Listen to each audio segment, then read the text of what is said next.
Hey, everybody. Welcome to Daniel Davis's Deep Dive.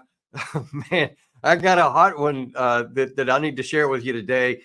You know, you used to think that the American government was, I don't know, to help the American country, the people of America, and that our government should primarily be concerned with our well-being, with our security, with our safety, fill in the blank, all the things.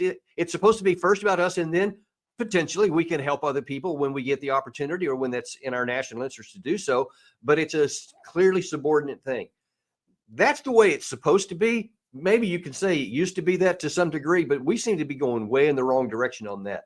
And man, today's episode is I bet it's going to aggravate you about as much as it did me. But first of all, let me just show you what somebody from the White House had to say just a couple of days ago.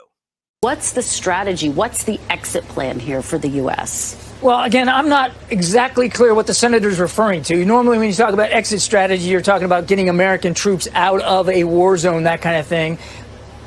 It's important to remember that we don't have American troops in Ukraine. We want to help them succeed on the battlefield so that if and when President Zelensky, and only President Zelensky can determine when it's time to sit down with President Putin, that he can sit down and have a diplomatic dialogue with the wind at his back and with some strength.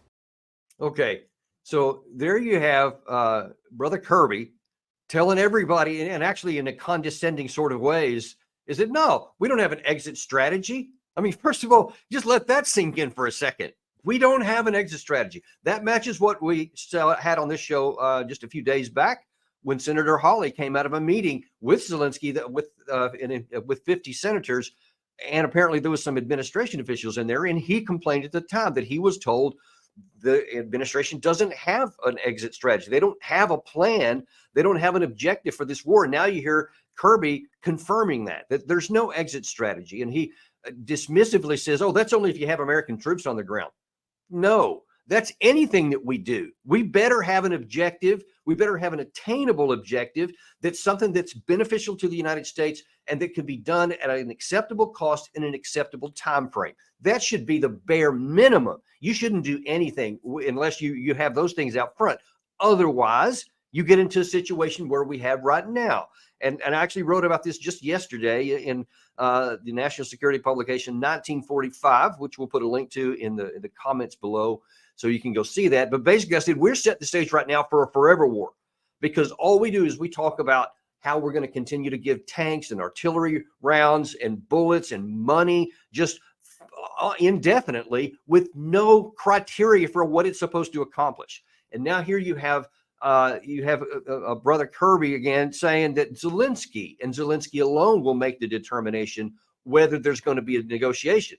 So what he's telling the American people right there is that if Zelensky decides that he's going to fight to the death, and if that draws out like the Vietnam War and takes 10 years, then we don't even have a say in it. We're just going to keep shoveling money. We're going to keep shoveling our equipment. We're going to keep doing everything that they say until they decide that it's going to be over. I mean, what kind of nonsense is that? That the U.S. government is telling you that the foreign leader of another country is the one that calls the shots for our resources. And just let me just be very clear on this. The money is a big issue. It's already been $113 billion to date, and now then they're looking at increments of $24 billion is the next one they're trying to get, big package, but they want to go for, according to what Senator Hawley was told, another $100 billion. So that by itself is huge, because where's most of that money coming from? It's coming from adding to the national debt, because we don't have just a bunch of cash sitting around there we're going to throw. That's important. But what's even more important is the cost to our national security and our capacity to wage war if we need to fight for our own interests and our own needs. We have given up to this point, according to official DoD statistics, over 5,000 military vehicles, and that's everything from M1 Abrams tanks to Paladin self-propelled howitzers to the Stryker vehicles, Bradley fighting vehicles, MRAPs, Humvee, ad infinitum, all support vehicles, all kinds of things. 5,000 have gone out of our inventory. Those vehicles were in our inventory because if we ever get into a war of our own, we've got to have the ability to sustain a long-term fight so that we're able to win if we get attacked. And same with ammunition. We've given 2.8 million artillery rounds of 155 and 105 millimeter calibers. And now then we're trying to produce like crazy, not to rebuild our inventory, the 2.8 million we've lost so far, but just to keep Ukraine funded for as long as they desire and as long as they see fit. And again, that's going to continue to deteriorate our own military capacity. So I think that Mr. Kirby and therefore the administration is not correct, that it's not just what some foreign leader says, it's what's in America's national interest. And I think it's time to start putting that a little bit higher up on the list. And that means number one, and then anything else subsequent to that. And if you can't make a compelling argument to the United States, and this means like a fundamental actual argument, not an emotional plea, that something is in America's national interest and that we're going to benefit from it, or that it would harm us not to do it, and those are valid considerations, then we need to be looking at doing something different. And as I've argued many times on this deep dive, and that's what one of the big reasons that we exist, is to tell you things beneath the surface that you're not seeing on the major media. I mean, that clip that I just showed there is an example of why. The whole thing was just maybe a few minutes long. And at most, the anchor can say, well, you know, some people say that that's not in our national interest, and Kirby will just dismiss it and move on. And that's the end of it. But no, the viewer doesn't get to hear any of that. They don't get to hear any of the stuff I'm telling you right now. And that's why the deep dive is so needed here.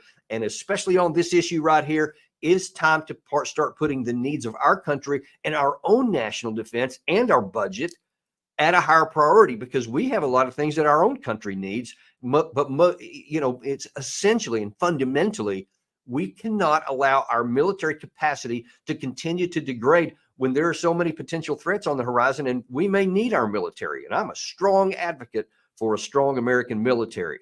I'm just not for using it stupidly. So we're going to get into that in some future deep dives, so everybody understands, you know, what is the right way to use the American military. But for now, that's your deep dive today, and I think it's something that you need to know. But we'll see you on the next episode.